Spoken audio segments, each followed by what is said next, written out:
Hello students, we were discussing about the four fundamental forces of nature.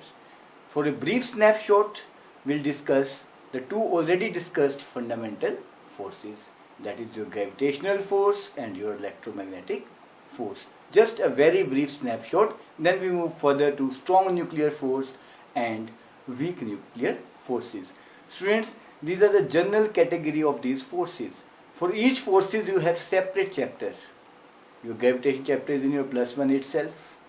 For electromagnetics, you have chapter in your 12th class, as well as for nuclear forces also. Here we are discussing basic purpose of discussion is that कि जितनी भी forces हैं fundamental दुनिया की, all four forces, जितनी भी forces इसके अलावा आपको दिखती हैं, कहीं ना कहीं इन four fundamental forces से जुड़ी रहती हैं. तो we have to discuss its features only. For detail we have separate chapters. Now let's start with a brief discussion on the previous two forces. हमने पढ़ा था ग्रेविटेशनल फोर्स के बारे में और इलेक्ट्रोमैग्नेटिक फोर्स के बारे में. ग्रेविटेशनल फोर्स मास के कारण होती थी, जो एक मास दूसरे मास पे लगाता था. The force between two masses, this type of force is your gravitational force. मैं पहले बता चुका हूँ. You have a separate chapter for this. Now की फीचर्स क्या थे इसके? न्यूटन्स लॉ ऑफ ग्रेविटेशन इसको डिटरमाइन करता था, और इलेक्ट्रोमैग्नेटिक फोर्स चार्जेस के बीच में होती थी, इसे कूलम्स लॉ डिटरमाइन करता था. ये हमेशा अट्रैक्टिव फोर्स होती थी. ग्रेविटेशन को कभी हम रिपल्सिव नहीं मानते. It is only attractive force in nature. जबकि ये डिपेंड करता था टाइप ऑफ चार्जेस पे. अगर लाइट चार्जेस हो तो रिपेल करते थे, अनलाइक हो तो अट्रैक्ट करते हैं. तो both attractive and repulsive. These are weak force and longest range forces. ये वीक फोर्सेज मानी जाती थी, लेकिन पूरे ब्रह्मांड में ऑपरेट करती है. इंटायर कॉस्मोस, इंटायर गैलेक्सीज, जितने मैसिव ऑब्जेक्ट्स पूरे यूनिवर्स में हैं, उन सब में ये फोर्स ऑपरेट करती है.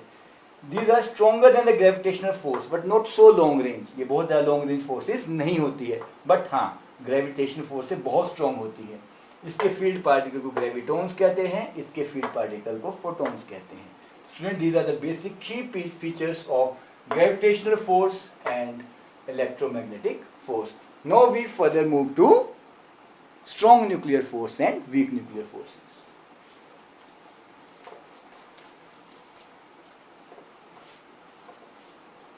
स्ट्रॉन्ग न्यूक्लियर फोर्स, बेसिकली ये फोर्सेस न्यूक्लियस में ही एग्जिस्ट करती हैं. As per its name is saying, these are basically exist in the nucleus itself. Strong nuclear forces.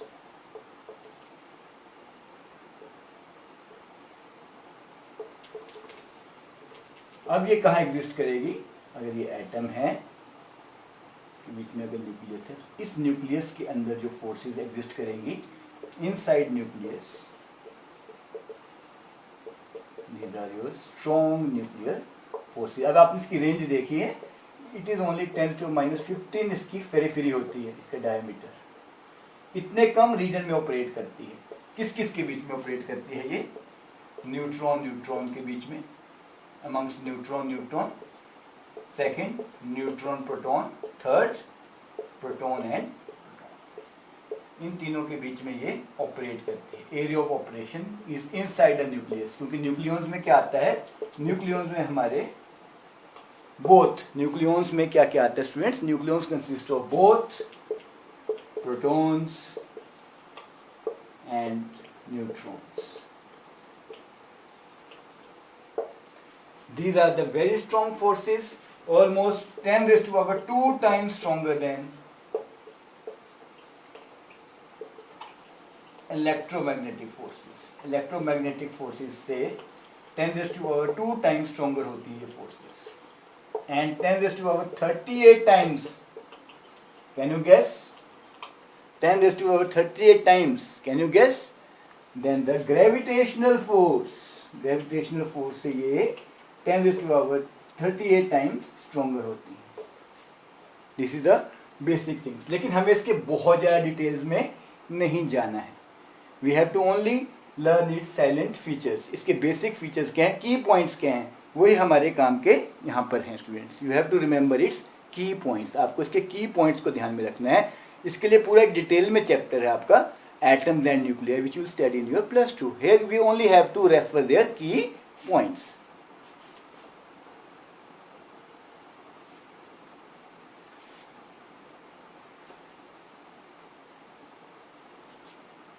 की पॉइंट्स में क्या आ सकता है? स्ट्रॉन्ग न्यूक्लियर फोर्स में number 1 key point will be strongest force in the nature.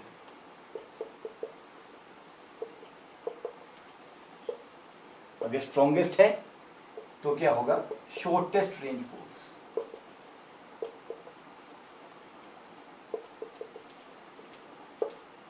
Third point, they do not obey inverse square law. अब आप बोलोगे इनवर्स स्क्वायर लॉ क्यों ऑपरेट नहीं करता? Because they are in the region of very small region में operate करती हैं. कितने में? 10⁻⁻15 मीटर में. हर उससे हल्का सा भी बाहर जाते हैं तो it follows not inverse square law but कि आर की power it is many times. It can be 4 times, 5 times, 6 times. तो आर की पावर स्क्वायर में वेरिएशन नहीं आती है बल्कि ज्यादा हायर पावर्स को ही फॉलो करता है. It can be 4, it can be 5, it can be anything but they does not follow your square law. ये स्क्वायर लॉ को फॉलो नहीं करता. It does not follow the inverse square law. Thirdly they are, अब inverse square law को follow नहीं करते हैं तो they don't have certain pattern. They are non central, they are non-conservative,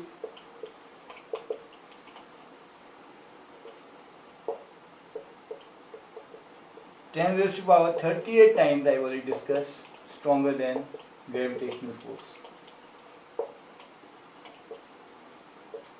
Gravitational force, say 10 raised to power 38 times, 10 raised to power 38 times stronger than gravitational force. Another point we can discuss here, 10 raised to power 2 times I already discussed with you, stronger than electromagnetic force.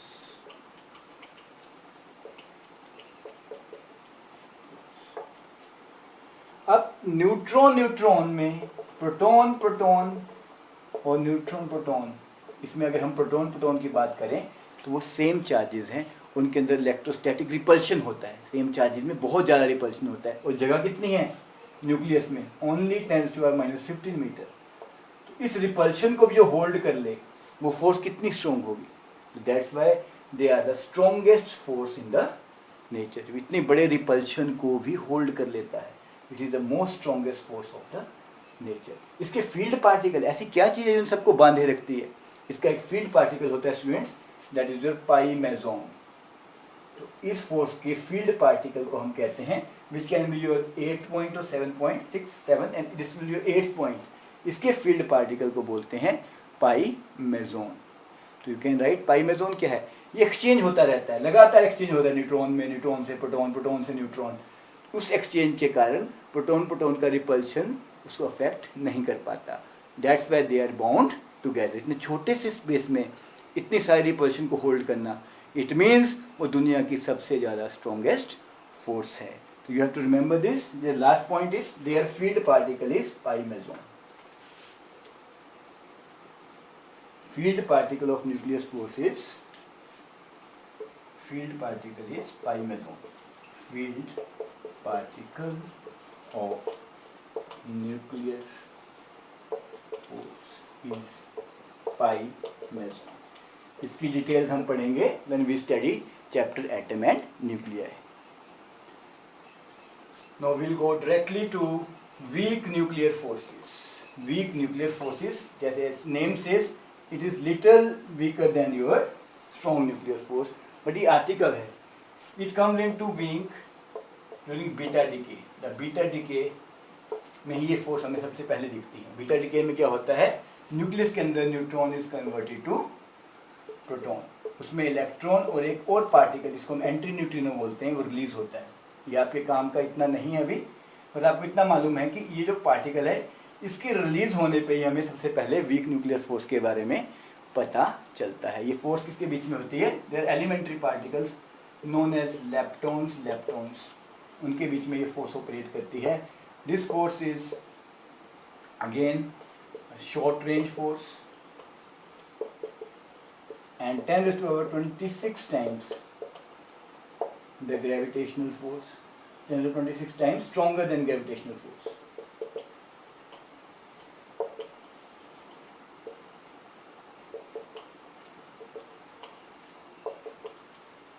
and their field particle is vector bosons.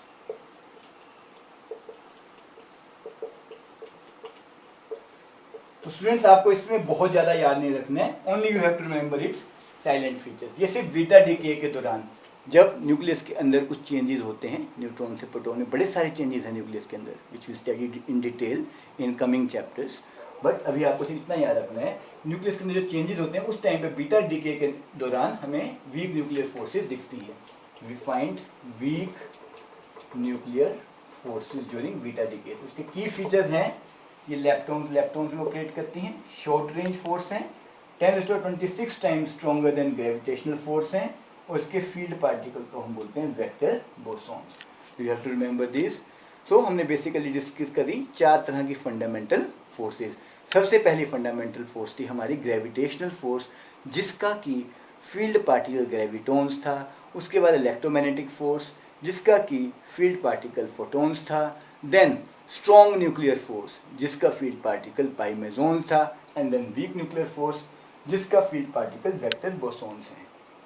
इसके अलावा इस chapter में हमारे पास है conservation laws, वो आप जानते हैं।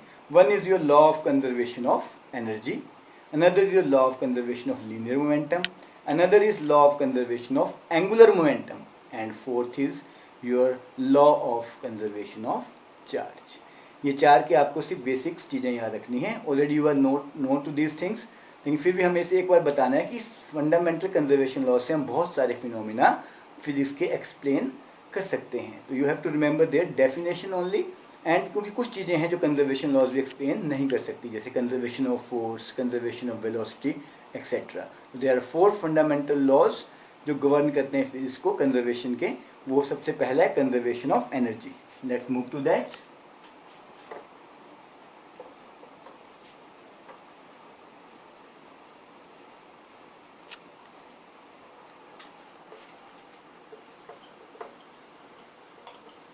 Conservation laws. Number 1, conservation of energy.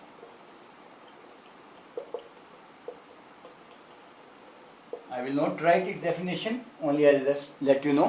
Conservation of energy क्या बोलता था? Energy can neither be created nor destroyed and can be converted from one form into another. Kinetic से हम potential बनाते थे, potential से kinetic बनाते थे. It all comes under the conservation of energy. Second law था हमारा कंजर्वेशन ऑफ लीनियर मोमेंटम।